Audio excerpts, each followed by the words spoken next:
Well, good day, and we are here on a very special edition of the Sports Podcast. You might notice we're not live if you're used to watching live. Instead, you're going to be watching this on YouTube, where we're going to wrap up all the action that happened in night one or day one of the NBA 2021-22 season with our two opening night games, and it was a banger of an opening night in the NBA. Wasi, good to have you again here, my friend.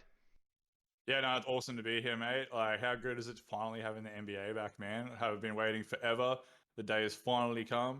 No, I'm awesome. I'm just glad it's all started up again. Yeah, that's great to have the NBA back in action. And no better place to start than with game one of NBA opening night. And that was Brooklyn took on Milwaukee in Milwaukee. So what a matchup that was. That was a powerhouse matchup straight away to get our opening night started and moving. And Giannis' effect was in full force, carrying over his form from the final series. And Chris Middleton right there following him up. Yeah, no, it was an absolutely awesome game, man. If I remember correctly from our last night's live stream, we both, I think you had Bucks to win this one, I had Nets to win this one, so we split that one. So good job there, man. Yeah, Greek, an absolute freak indeed. 32 points, 14 rebounds, 7 assists. Like, what's new? He had like a double-double almost in the first quarter. Chris Middleton backing him up, awesome. Yeah, just an all-around good game from everybody, really. Brooklyn were very, very slow starting. Other than obviously Kevin Durant. James Harden took a little while to get to the party. He only had 20 points, which is like pretty low for his usual self. But man, the story of the Brooklyn Nets is definitely have to going to be Patty Thrills, eh? Yeah, I mean, Patrick Mills had such he was such an integral part of that bronze medal, the historic bronze medal for Australia at the most recent Tokyo Olympics. Obviously, just lighting the floor up in that finals game, which ultimately he was a key part of getting Australia to that bronze medal. Australia's first ever medal in the Olympics, it should be mentioned. But Paddy Yeah. Mills, 21 points, 2 rebounds, 2 assists, and a steal, and a block from the small man, not to mention, coming off the bench with a field goal percentage of 63%, 7 from 7 from the 3 point line, completely faultless from down range. What an impressive match from Paddy Mills, giving a plus minus of 7 to round out the game. And he got plenty of minutes in Brooklyn for Brooklyn, playing nearly 30 minutes of game time, and that's equal to Kevin Durant and nearly equal to James Harden and Joe Harris. Joe Harris is actually in my fantasy league, and he shot the ball worse than Paddy Thrills. Yeah, who's seen that coming, eh? The only fault I could probably do to Patty Thrills is like, I don't know why he stopped shooting it. Like, when you're going 7 from 7, just keep jacking him, man. Like, I think he ended up missing like what 4 or so from the field. Just keep shooting the three. It was absolutely incredible. Like, if you told me on the Brooklyn Nets first game of the season that Patty Thrills was going to shoot 7 from 7 from three and lose the game, I'd tell you you're bloody joking. But unfortunately, it just seems to be what happened. Everyone else kind of let the team down a little bit there on that one. Yeah, but like definitely Brooklyn slow start for sure. But man, all credit to the Bucks, come out firing. I did pick against them because I thought they might have been a little bit complacent coming into this one, but no, they're definitely here. They're definitely mean business, and it's a really well put together team, man. Yeah, well, it was nice to see even some unfamiliar faces to necessarily being key parts of this Milwaukee side that we saw win the championship last season. Look, even names like Grayson Allen, who's just re-signed a contract extension with Milwaukee, which I believe is 2 years, $20 million. So it's great to see him getting in action. Obviously, he's had a rough start to his NBA career, probably not meeting the expectations that some people had on him. He wasn't exactly set to be a high flyer in the NBA, but I think he didn't meet the expectations that a lot of people had for him. But Giannis, obviously 32 points, 14 rebounds, 7 assists, all in the space of 32 minutes. Very impressive. Chris Middleton, 20 and 9. Drew Holiday, 12 and 1. Pat Connaughton, what a performance from him, 20 and 3. He shot Definitely, yeah. 61% from the field, taking 13 shots, making 8 of them. And it was nice to see Giannis's brother, Thanos. He was getting in on the mix, getting 6 and 4. And then Meaningful Jordan minutes. Jordan Nwora. Jordan Nwora got 15 points and 6 rebounds coming off the bench. What a performance from him, Wusty. Yeah, no, you can't be too sad about that one. I believe that was their draft pick this season, I think. So, man, what a way to come into it, eh? Like having a massive game against like a team like Brooklyn. No, absolutely awesome for him. Yeah, well, like I said with the Grayson Allen thing, didn't have too many expectations. But if you're looking at the box score alone, other than the shooting percentage, he actually put in a pretty good performance, really, and it kind of outshone Drew Holiday there. Drew Holiday obviously had less minutes. I'm not really sure what happened with that one, but no, look, honestly, it was good to see it. Brooklyn, yeah, congratulations to Milwaukee. Just too good for Brooklyn today. You were right about that one, man. But I think I might be on for the next prediction if you want to get into that one.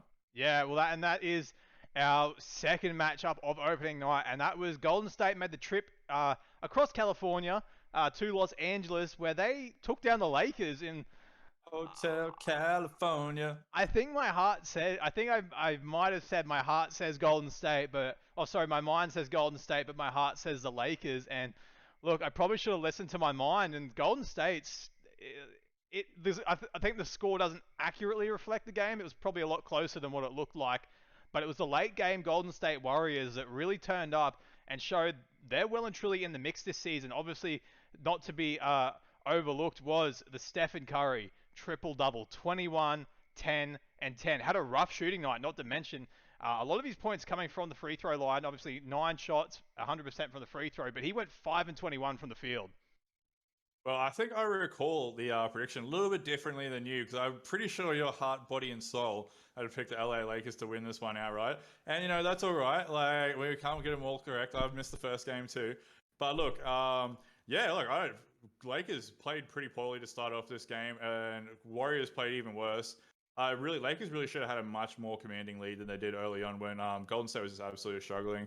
I was at work, so I ended up missing the last bit of the fourth quarter. But the Stephen Curry triple double just came out of nowhere. It almost felt like, and like you said, he wasn't shooting that well. He did have a couple of those that they're meant to be targeting, and it annoyed me a lot.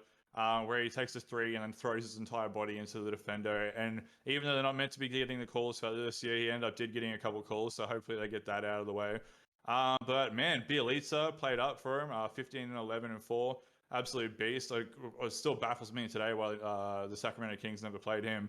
So look, they put in a good performance.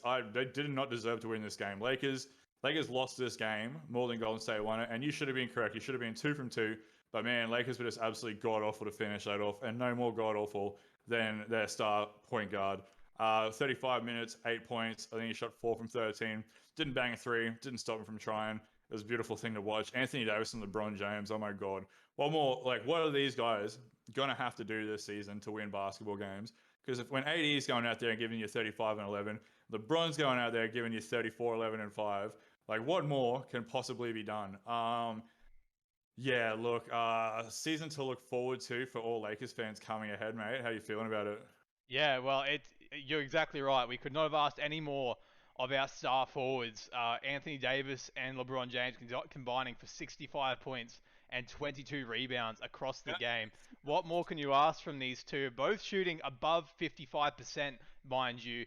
And it was nice to see that classic Anthony Davis jab step back fadeaway that we're so used to seeing from him. It's becoming quite an iconic shot for Anthony Davis. I think we can agree. That little jab step and then hitting the jump shot from that mid-range. But you're absolutely right. It was a disappointing Lakers side. They came out potentially complacent, but there was a lot of misfiring happening. And Russell Westbrook met a lot of those concerns that people had heading into this 2021-2022 season. That disappointing. he people were concerned that he was going to shoot the ball over. People were concerned that he was going to turn over, shoot the ball poorly, and he did all of that with 4 turnovers and 30% from the field. It was a disappointing show out from Russell Westbrook. He won't be happy with that. I can only imagine. Kent Bazemore, he didn't shoot it much better either. 3 and 9 from the field. Rondo, he had a pretty quiet night considering he was out there for nearly 21 minutes. Carmelo Anthony, the whole Lakers side really shot it poorly. With only Anthony Davis and LeBron shooting above 55% or even 50%. If you take out DeAndre Jordan, who only took 1 shot from the field and he did make it, but I think we can't really give him that one. Dwight Howard, he was pretty good. I'd actually like to probably see him move up into the starting side and bring DeAndre Jordan out and put him off the bench. In my not so professional opinion, I think I would have liked to see that. But look, it was nice to see Avery Bradley get some minutes coming back to this Lakers side, obviously, only from a couple of seasons ago. Lakers only picked him up from waivers only, I think, a couple of days ago. So it was nice to see him in the action, and he looked good while he was out there, to be perfectly honest with you. That was Avery Bradley that we saw a couple seasons ago when he was with the Lakers. Played quite well in, I think it was a struggling Lakers side at the time when he was there. But look, it's a tough Lakers side that I think there's too much experience in that side to probably get caught up on that loss too much. But having said that, you do, although Lakers did play themselves out of the game, you have to highlight some of the players from Golden State, like you said, Bialica, Curry, but Jordan Poole.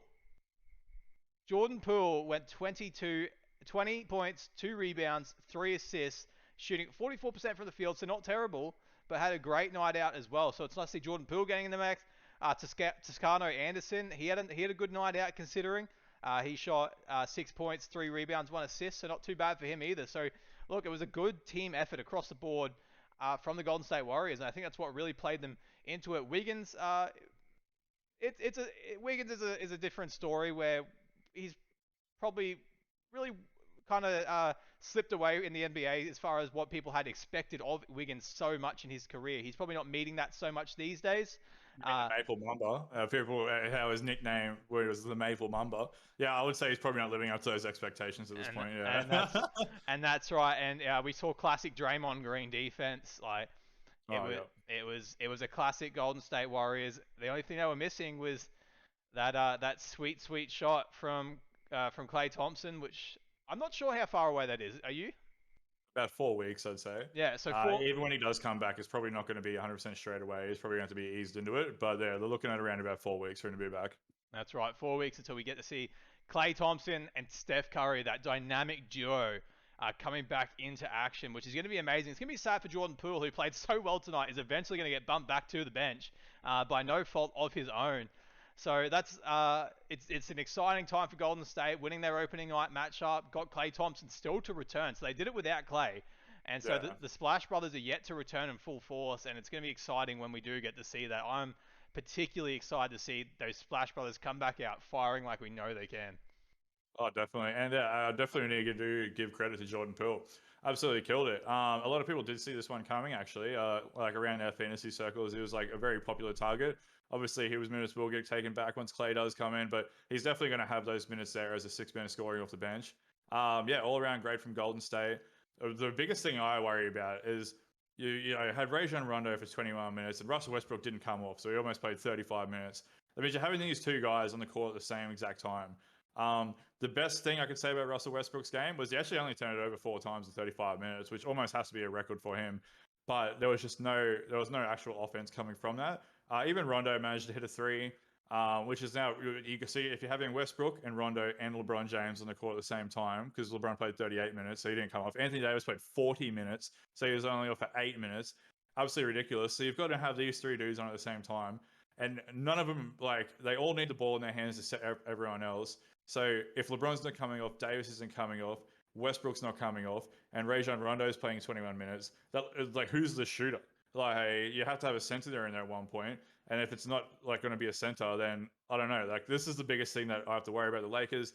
Luckily, it is only game 1. They're all veterans. I'm sure they'll figure it out. But this is what we were talking about yesterday. You should have played these dudes in the preseason to figure out what you were going to do and not try to figure it out game 1 against the Golden State Warriors. Yeah. And obviously a big teething issue was, not to mention the Lakers only scoring 114, but they let in 121 points. And it was always going to be a concern for this Lakers side was, can they play the defensive end? And even Curry that was getting it done. If Curry is letting it fly, then you got to live with that. And but yeah, the defense was poor from the Lakers, and this was always going to be a concern. So there's going to be, and I can't imagine there's going to be much defensive practice happening, if I'm particularly honest about this. They're veterans. They just want to score. We've got Carmelo Anthony, a notable scorer. LeBron James, notable scorer. Notable doesn't play defense. Anthony Davis, he plays a bit of defense. He can play it on both ways on the court. He's a two-way player. DeAndre Jordan, he's really there for his defense. Kent Bazemore, not exactly world-renowned. And I think they've got Trevor Ariza out at the moment, who really is their only defensive player that they did bring in. He's getting on as well, but he's probably the best. If you're not counting Anthony Davis, then Trevor Ariza is probably the best defensive player. So look, they didn't have him, but obviously Golden State didn't have Klay Thompson either. So I'm sure they'll figure it out. But yeah, they've definitely got to tighten that up, the defense, definitely for sure. Yeah, that's right. So let's move on now to the following. So the opening night for the rest of the NBA happens tomorrow. So we're excited for that, which is going to be Thursday for us, Wednesday back in the US, and we're going to start with the first game, and we're just going to shoot through these ones. It's going to be Indiana, they're heading over to Charlotte to take on the Hornets. How do you see this one playing out? I'm sorry, Ice. I'm taking the Pacers to win this one. Pretty sure Brogdon's playing. I like Charlotte this year, but yeah, give me Pacers. Uh, Yourself? yeah, I'll be the devil's advocate. I'll take Charlotte in this one. I think LaMelo Ball's set for a great year. So we'll see what he can get done. But let's move on to the second one, and that is Chicago at Detroit. Look at this one. I'm taking Chicago.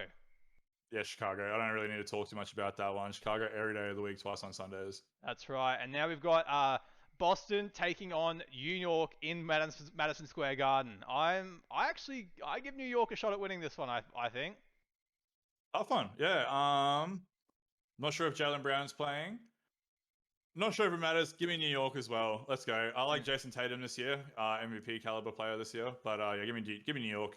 Yeah, I agree. I think New York at home in the MSG. It's a nice place to be winning for. I mean, it'd be really good for the confidence of New York after what was a pretty good season last season, if we're perfectly honest. And they've got Just some. ended fully. Yeah, and they've got some really good pieces involved now with Julius Randle playing arguably the best. Well, not arguably, he is playing the best in his career, and some great members there like Kemba Walker. So look, and Kemba taking on his old team in Boston. So it's all groovy at MSG. But now we're heading over to Washington. They're heading up north to Canada, and they're going to be taking on Toronto at home. I'm not sure how I go on this one. I'm going to say Washington, but not very convincingly. Say it's cold in Canada, and it's going to be cold. A very, very cold night for the Raptors. Washington take this in an absolute landslide. Spencer Dinwiddie's comeback game. This team looks absolutely poised to do some damage this season. I don't think it's going to be close. I think Washington rubs the floor with Toronto. Yeah, that's right. Okay, and then we're going to be heading over to Cleveland. They're heading over to Memphis to take on the Grizz. Rusty, how do you see this one playing out? Give me Memphis, and give me Memphis by a lot. Cleveland looking better every year. Can't look worse. They got Laurie Marketing now, so something to look forward to. But Memphis have everyone back. Everyone's healthy. Memphis. Yeah, look, I'm taking Memphis by a lot too. And then we've got Houston. They're heading over to Minnesota. Give me Minnesota on this one, I think. I spoke a lot of trash about Minnesota, but I think they might get up here. Yeah, you did talk a lot of S word about Minnesota. But yeah, look, Houston will find their feet, and I think Houston will be better than a lot of people think they will be.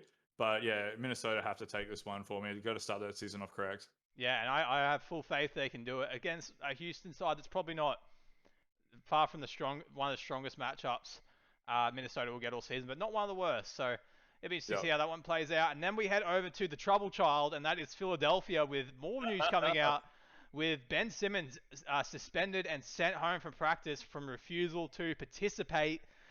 So it's going to be a broken and damaged Philadelphia side. They're heading to New Orleans. How do you see this one playing out? Yeah, look, so obviously Philadelphia has their own issues, but the Pelicans have their issues too. No Zion Williamson for probably like a couple of weeks, I'm thinking. So look, I like the New Orleans Pelicans. I like Devontae Graham. I like Brandon Ingram. I like what they have going on there. But something tells me that Philly are going to rally around this whole like Ben Simmons debacle going on at the moment. I like Philadelphia to win this one. But it's going to have to come off the back of Joel Embiid dropping like 40 and 15. So yeah, give me Philly. Give me Philly. Yeah, I agree. I think Philly are actually going to use that drive from that frustration around Ben Simmons to really get up. Give me Philly as well. And then we're going to go Orlando, heading over to San Antonio. You first. Give me Orlando. You got Orlando. I don't have any logical reasoning per se. I just like Orlando here. Yeah, I like Orlando too. I'm not picking Orlando. I like Orlando. Orlando are nice, but yeah, give me the Spurs. It's in San Antonio, I believe. Give me the Spurs at home. Let's go, DeJounte Murray. Let's go him. Go close to a triple double, and he'll win that game, I reckon, for the Spurs. All right, you heard it here first. DeJounte Murray, nearly triple double tomorrow. Coming up. Then we've got the Thunder with obviously Aussie draft pick Josh Giddey and his crew. They're heading over to Utah. They're going to take on the Jazz. I've got the Jazz winning this one pretty comfortably, I think.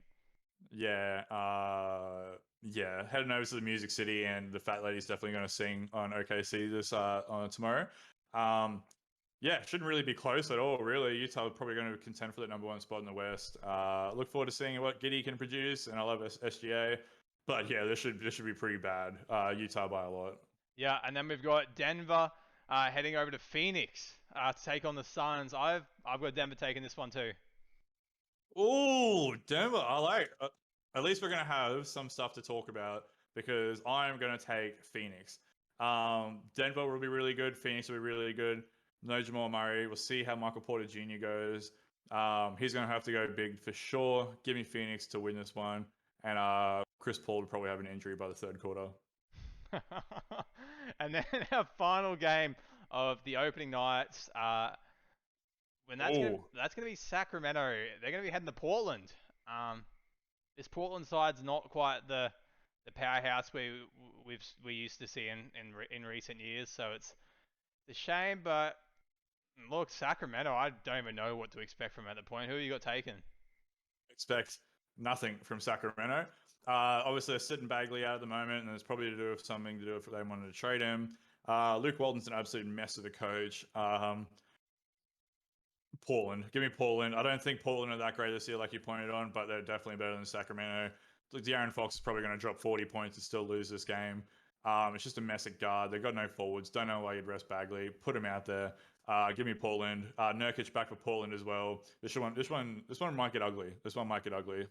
Yeah, I've got Portland as well, but I think it's going to be a really scrappy game. I think it's going to be the battle of the lackluster to round You're probably not wrong.